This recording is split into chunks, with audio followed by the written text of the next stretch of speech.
Good afternoon and welcome to this afternoon's Member Spotlight, brought to you by Brentwood Chamber of Commerce. My name's Colin Barber and I'm the Chairman of Brentwood Chamber of Commerce, and it's my pleasure to host this afternoon's webinar. I also run a business called The Management Mechanic. My role as Chairman of the Chamber of Commerce is a part-time role. The Management Mechanic is all about helping people to manage people. I work in training, one-to-one coaching, and also consultancy, specialising in psychology and understanding how people work. So this Member Spotlight series is of particular interest to me. I always like chatting to people about their organisations and how they function. Our guest this afternoon is Sue Bell from Kids Inspire, and we'll be meeting her very, very shortly. But first of all, I'd like to thank you all very much for joining us this afternoon, and so you're very welcome. We'll last about half an hour, give or take, depending on how much the chat goes. If you do want to watch a recording of the webinar, it is being recorded and it will be available on YouTube from tomorrow. So that's also useful if you've got any friends or colleagues who weren't able to join us for this afternoon's webinar. If you have any questions you'd like to ask of Sue during the webinar, then if you use the Q&A button, which is probably situated at the bottom of your screen, depending whether you're using a computer or a phone, and just type in a question and I can put the questions to Sue on your behalf. I've already got a whole load of questions I'd like to ask Sue, but I'm sure you might have something else that you want to ask her as well. The background to these webinars was that we used to run an event called Meet the Members, where we used to actually go to a member's offices or location, and they would host us and host all the chamber members for an informal, normally an evening, an informal social evening. Obviously with COVID, we'd have to stop doing that, and hence the idea of the Member Spotlight, which still gives you a chance to find out a little bit more about some of the other members of Brentwood Chamber of Commerce. So without further ado, let me introduce you to our guest, Sue Bell. Are you there, Sue? I am. Hello. Afternoon, everybody. Welcome, Sue, and good to see you. So as I say, we're going to be chatting to you a little bit more about, not just about Kids Inspired, about yourself as well, because obviously the two are very closely interlinked. I'd imagine you're very busy at the moment, are you? Or, I know everyone's busy leading up to Christmas and everything, but how's things for you at the moment? Yeah, really, really busy. Since schools have gone back, our referral rates have gone through the roof. So incredibly busy at Kids Inspire. Oh, Plus, okay, we have a Christmas appeal as well. So we're getting out over 1,000 gifts to children who otherwise wouldn't have a present at Christmas. Oh wow, that's a big task in itself. Yeah, okay. And so you say that your work rate has gone up since the kids went back to school. Is that normal that when you have more work when children are at school, or? I think this year has been completely unusual and challenging, unprecedented. We had a high referral rate between March and the end of July, and then it calmed down a bit in August. And then when kids went back, it shot up again. But mental health and children, as a result of COVID, has been really, really challenging. Yeah, I can imagine. Yeah. So we'll find out a little bit more about that in a minute. But first of all, let's just find out a little bit about Kids Inspire and your story and how it all came about. Could you give us some sort of background as how, I know it's an interesting story, how you came to found Kids Inspire. Perhaps you could tell us a little bit about it. Yeah, so I actually began my working life as a teacher of drama and performing arts. And I attracted all the kids that nobody else really wanted to teach, the most challenging kids who were at risk of exclusion, had really challenging behaviours. And I had one particular girl who on one day told me that she just wanted to end her life. And I felt completely out of my depth as a teacher. I didn't feel that I knew how to respond properly to her needs, and I went and trained as a counsellor as a result of that. I then had my own family. I have 3 boys, much older now, so the youngest is now 18, and I decided that I wanted to combine my teaching skills with my counselling skills. So I worked for the Essex behaviour support team, where my role was to work one-to-one and run groups and teach teachers how to support young people with emotional behavioural difficulties. And it was when doing that role that, again, I seemed to attract the kids with the most complex needs and felt that there were lots of gaps in children's services. So I would sit around moaning and complaining about the fact that you couldn't get a mental health service for a child. There was big waiting lists, and I really wanted to do something about it. So I set up Kids Inspire with a view to looking at how we could close the gap and provide a service that really did put the child at the centre. So that's cutting a very long story short. Yeah, excellent. Okay, well, we'll hear a bit more about Kids Inspire very shortly. I just want to pick up on the point you said about you were a drama teacher and you attracted the challenging children. Is there a link, do you think, between the drama and the subject and the challenging children, or was it just Drama's really good for being able to express yourself, and certainly the way that I was teaching it was very much about the process rather than the product. So it really does help young people understand themselves better, and find a way to speak their truth. So I think that it just made young people feel really comfortable and confident about approaching me, but I quite often felt out of my depth. Yeah, so the drama by portraying their lives in the drama and meant they could relate very much to you. Yeah. So when you look back, can you think there's a logical step for you to take, or are you surprised that you ended up following this route? My university degree was drama psychology and drama therapy, so I've always had an interest in human behaviour really, and what lies beneath the behaviour. But in terms of actually having a charity that's in its 14th year and went from helping a few people in Chelmsford to now covering the whole of Essex, yeah, I guess if I sit back and think about it too much, it is a little bit surprising. Yeah. Big achievement. Yeah, certainly. Yeah. So coming back to this, the link between the drama and the children with the difficulties, has the approach changed over the years in terms of how the schools treat these sort of children, in terms of how they utilize the drama, or has it always been a common link between drama and I know you said you studied at university, so there's obviously perceived to be a link then, but has it become more recognized now, or is it more widely known? Yeah, I think that that schools have got much better at spotting when children and young people need help, and they have got better at asking for that. It's not just the drama. There's something about finding non-verbal means of communication. So yeah, sure. Yeah. The expressive arts, PE, they're all subjects that children who are really struggling emotionally or with their behaviour quite often thrive in, because they provide an outlet in a different way. So at Kids Inspire, we do work a lot through the arts as a result of that. Yeah, and certainly from my experience, there does seem to be more of a recognition of non-verbal communication and how powerful it can be, and also how certain people obviously find it a lot easier to communicate that way rather than through the traditional use of words and the written language. Yeah, definitely. So you sort of given us a background as to how Kids Inspire came about in terms of why you did it, but tell us a little bit about the actual the sort of nuts and bolts of how you actually started and the practicalities of suddenly starting a charity. As you say, it was in Chelmsford, so what happened? Was it suddenly one day it started, or was it a gradual thing you did part-time whilst you were? No, it was it took a while to plan. So at the time I still worked for the local authority, and I managed to get a meeting with the director of children's services at that time and said, hey, I'd quite like to do this, what do you reckon?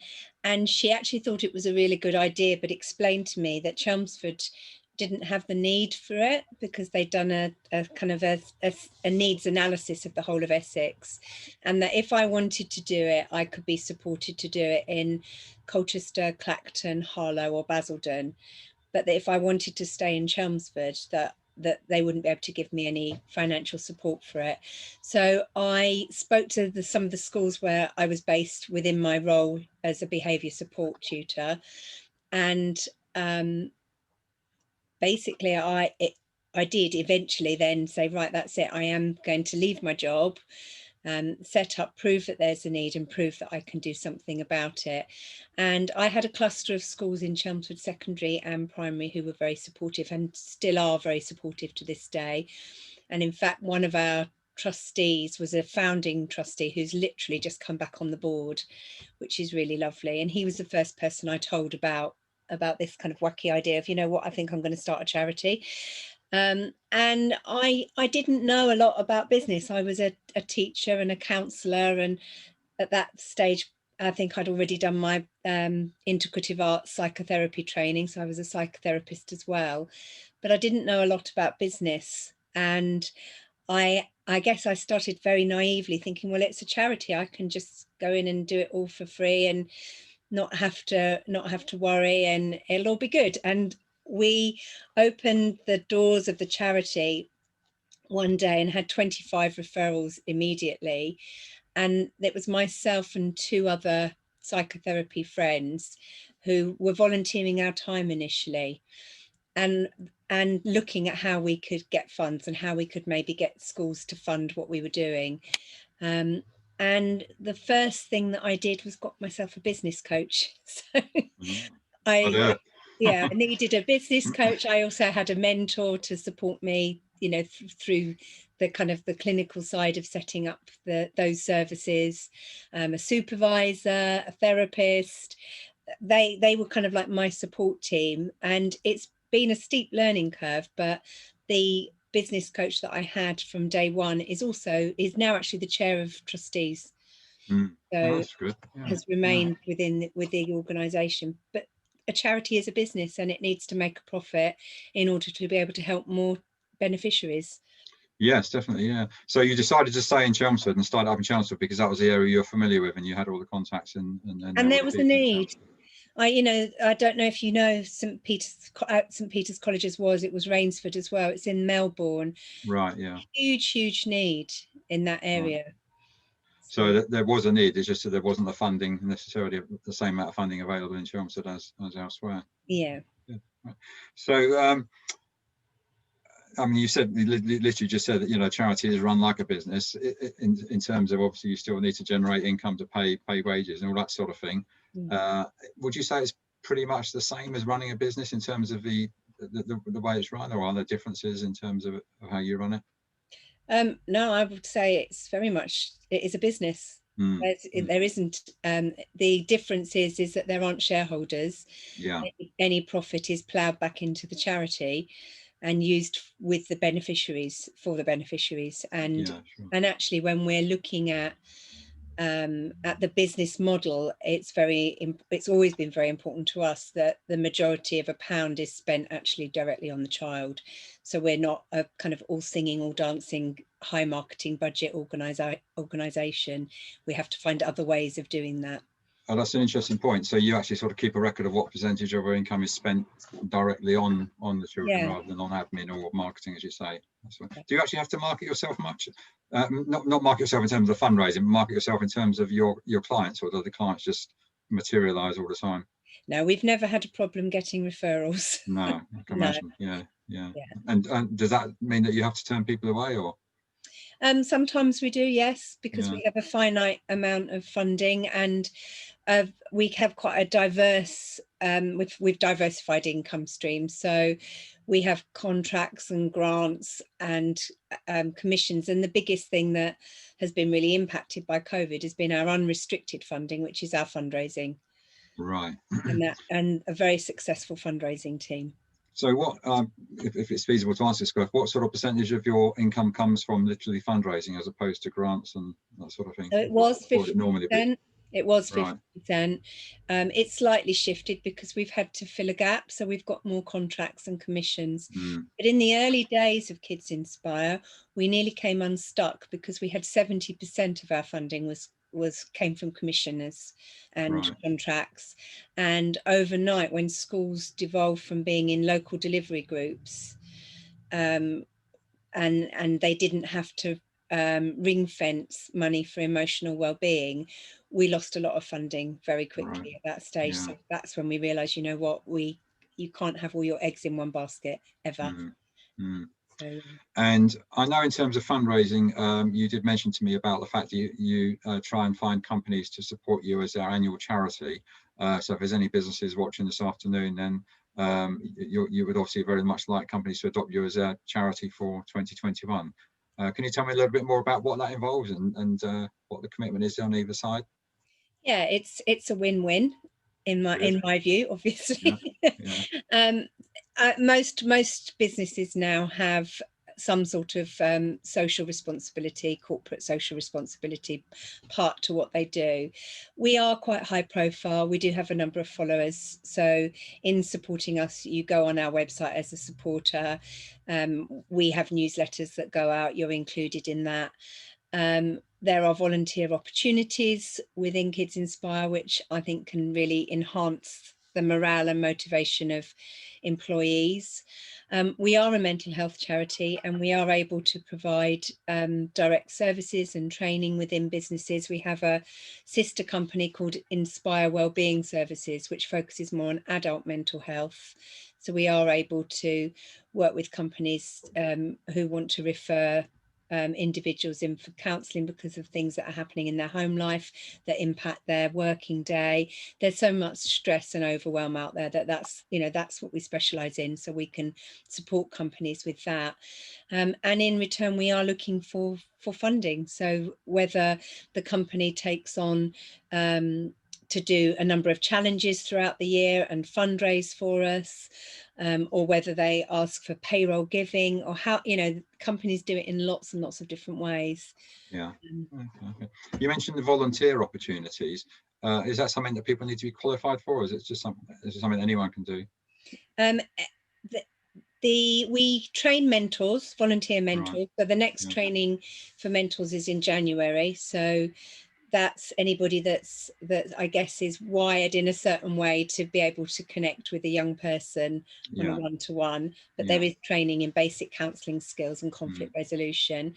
And then the other things we need are things like gardening, and sometimes we might need painting, and we have lunch clubs. So it might be that somebody, they happen in the holidays, but that people come and volunteer their time and help with our lunch clubs, which are like activity clubs and lunches.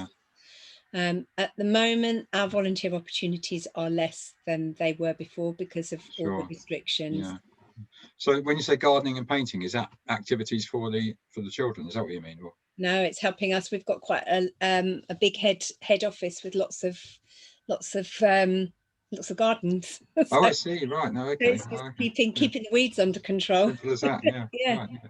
Actually, one thing I didn't ask you, I meant to ask you, is the age of the children that you work with, is there an age range that you work with, or is it mainly teenagers? Or no, we work with directly with age 3 to 19, and then up to 25 if there's a special educational need. But we're quite unique because we actually work with all the adults in a child's life in order to have a positive impact on the child. So we work with couples, with families, siblings. We work with schools. Yeah, that's another thing I was going to ask you about. So if there's a child who comes to you as a problem, then you would actually do work with their parents and, as you say, brothers and sisters if necessary as well. That's all part of the service to help. Oh, that's excellent. Brilliant. Okay. And what about Brentwood? What's your relationship to Brentwood? Obviously, you're based in Chelmsford, but I guess you've got business or clients, whatever the word is, in Brentwood. Yeah, so we do cover the whole of Essex. We have a Talk Together programme, which is our COVID response. So that's predominantly working online with children and their families across a spectrum of need, from very early intervention to more complex need. We have our Brentwood Schools project, so we are in most of the primary schools and many of the secondary. And then we have our community engagement work. So we're trying to get more and more involved in the Brentwood community, and we have a project called Sing My Song, which is about to launch, which is a songwriting course for young people as a medium to express their emotional needs. It's led by a music therapist, and then it's led by an ex-Billy Elliot. So he's 18, so he's a volunteer, and a 16-year-old volunteer who will be working with a group of 20 young people over a 15-week period, with a view to them then putting on their own live performance. Okay. Hopefully live. Excellent. Good. And one thing I forgot to ask you, actually quite important at the beginning, is the name Kids Inspire. An excellent name. Was that the name that just sprang into your mind, or did you do a lot of research before deciding on the name, or do you remember how it came about? I do. I was on the train with my brother, and we were just kind of kept going backwards and forwards with different word associations, and came out of being in the underground at Oxford Circus. Kids inspire. So yeah, and right. I guess it's about that kids inspire us as well as us Yes, yeah, inspiring it's quite them. significant, the word order, the kids inspire rather than inspire kids. Absolutely, Yeah, absolutely. So yeah, you know, we're very much about not doing to, but empowering young people to find the treasure within. yeah, that's a nice way of putting it. Yeah, and the belief that every child has a treasure within. Yeah. Yeah. So obviously we talked about how you came in to be involved at university and everything, but have you had in your career, have you had a particular mentor or someone you've looked up to, or someone who's inspired you to do what you do? I was very into drama when I was at school, so it was definitely a drama teacher that saw the treasure within me, Right, yeah, and encouraged me to be the best that I could be. right, I think in terms of kind of mental health, I've been quite fortunate. So my story isn't one of lots of abuse and trauma and neglect, but quite the opposite. But seeing it in others and wanting others to have support that I saw many of my peers and friends at school not getting. right. And are you still involved in drama? Are you still amateur dramatics or whatever? Or? Um, I'm not, but I have to fess up that the 18-year-old boy who's the volunteer is my son. That he did play Billy Elliot for 2 years. Oh, really? Oh, wow. Yeah. Oh, So it's in the blood. I just don't have time, I guess. no. I say I would see that a lot of the training that I present allows me to find the drama within me still. Ah, okay. Yeah. And do you find that the children that you work with tend to go on and progress in those sort of areas, like the sort of non-academic fields in terms of their careers? Did you follow what happens to the children that you work with? Or? Yeah, that quite a number of the children that we work with go on to help others. Yeah. So Okay. quite a number go on, often do psychology, music therapy. There's one young person who's a primary school teacher now. I think it's very much about, as I said, it is about empowering young people to find their talents, and not necessarily just within the arts, just to really learn who they are, and that they can be whoever they want to be. Yeah. And Yeah. help them find that focus, and kind of get maybe off the path that they're on, and help them to find a path that's going to be more helpful to them having a fulfilled, happy, Yeah. healthy Sure. life. Yeah. And I read somewhere that you've made a difference to over 10,000 young lives. That's incredible, isn't it? Incredible achievement. Yeah, yeah. Well, just since March this year, we've helped over 1,200 people just since March. Wow, that's amazing. So, yeah. And that's so for example, if you were working with a child, that the family and the brothers and sisters, that would count as one No, client, or would that count all of them? 1,200 individuals, so not Individuals. 1,200 children. Yeah. Wow, that's incredible. So, and have the problems changed over the years, or is it still essentially the same problems that you're dealing with? No, I think the problems have become more complex. Right. Yeah. Since we started, and I think the gaps have got bigger in some areas as well. Yeah. Okay. So I think that there's more anxiety, there's more depression, there's more suicidal thoughts. I think as social media has taken more of a hold in the lives of young people, I think things have got worse for them. Yeah, sure. Yeah. So what about the future then? What's your plans for Kids Inspire, or indeed for yourself, in terms of 5-10 years ahead? Do you have any dreams or aspirations in terms of where you're taking it? Yes, we would like to become a national organisation. So right. That's something it's interesting, because at the beginning it was like, I don't think I want to come out of Chelmsford. Chelmsford's enough.